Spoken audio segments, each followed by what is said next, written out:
Okay, so let's finish up chapter 1. We're on page 7.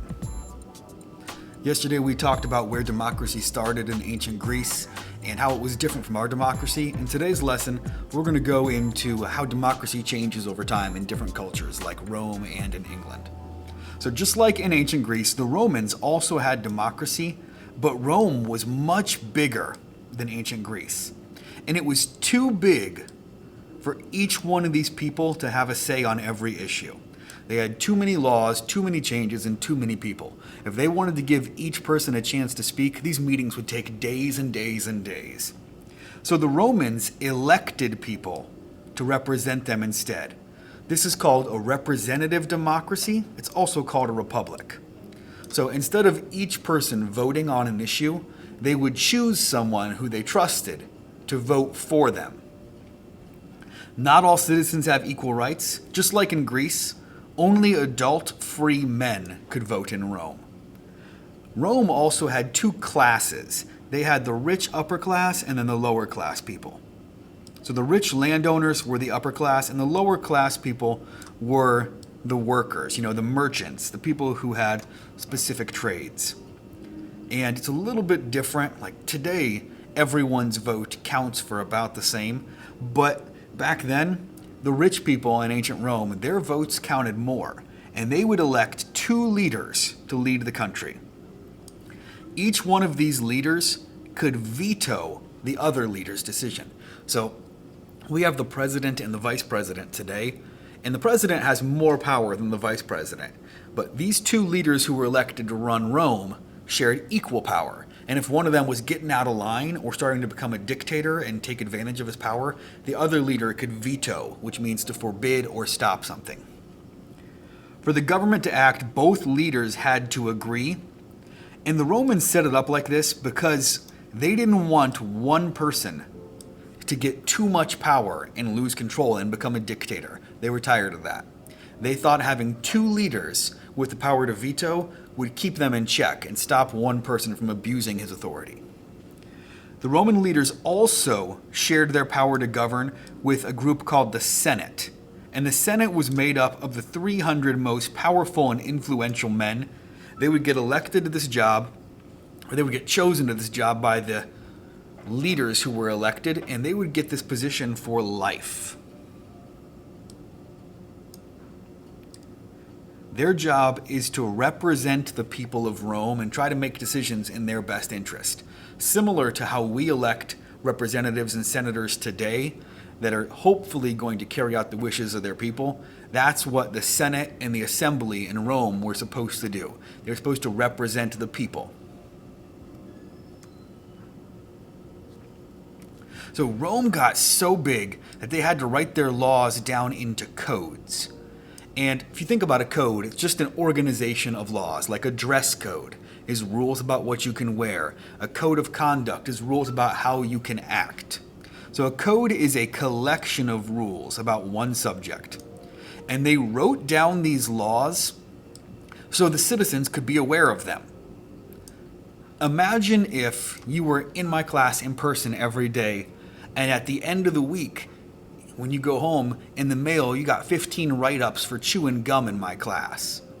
You would be pretty upset that I never told you couldn't do that, and you didn't know that was the rule.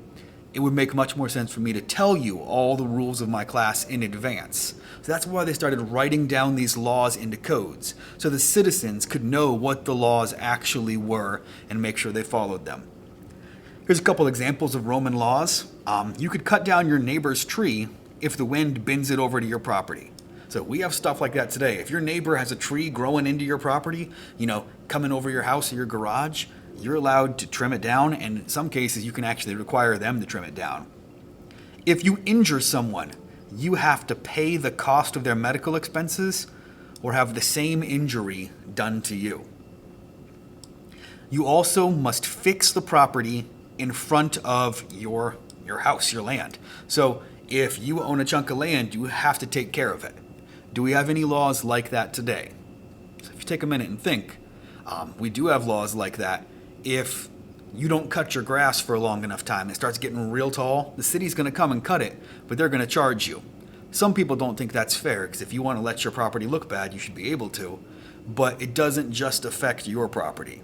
So imagine you live in this house and you're trying to sell it, and your next door neighbor has, goats and sheep, and his grass is 6 feet tall in his front yard.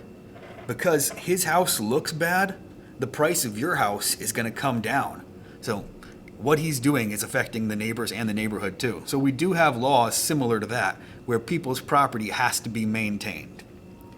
Today in the United States, we borrowed some ideas from Rome, we stole those, and we made those into our own ideas.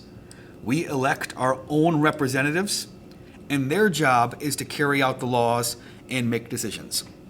They just had a vote recently on a coronavirus stimulus package, and that bill was 5,000 pages long.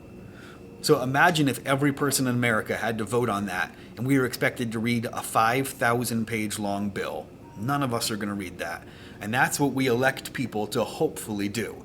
They're supposed to read those things and make informed decisions for us. The Roman people had the power of veto, and similar to that, the president can veto laws that Congress passes. Rome wrote down their laws into codes. We also have the Constitution, which is written down, and it's basically an outline for all of our rules and laws. And in Rome, their leaders shared the power with the Senate and the Assembly, but in America, the president shares the power with the House and the Senate.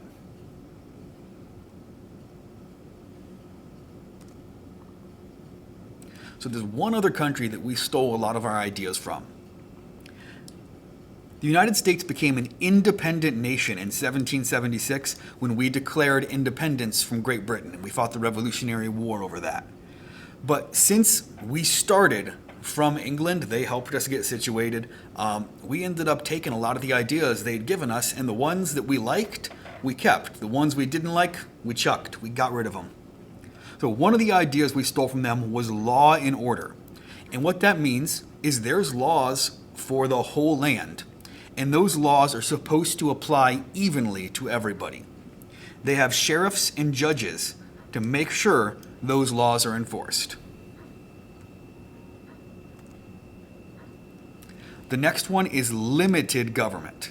So the English people believe the government should not have complete power like a dictator or like a true monarchy. They believe the government should have limits. And today, in a couple chapters actually, we're going to talk about the Constitution. The Constitution sets up limits on what the government can do and can't do. It gives you things like freedom of speech. The Fourth Amendment requires the government to get a search warrant before they can come in and seize your property or carry out an arrest. So there's multiple things in our government to limit how much power the government has. People think the president can do whatever he wants, but he does not have complete power. There's certain rules he has to follow too. And the last thing we stole from England when it comes to government is elected representatives or representative democracy, which means we were choosing people to represent us and vote for us. So our government is influenced by Greece, Rome, and England, but it's not exactly the same as them. We definitely have some changes, and the government has evolved over time. One of the most important things in our government is the U.S. Constitution. It was written a long time ago, and it was basically the guidelines for our government, but it has been changed and edited and amended many times since then. Okay, guys, so we're going to wrap up this chapter. I need you to go into Google Classroom, and you're going to work on Chapter 1, Lesson 2.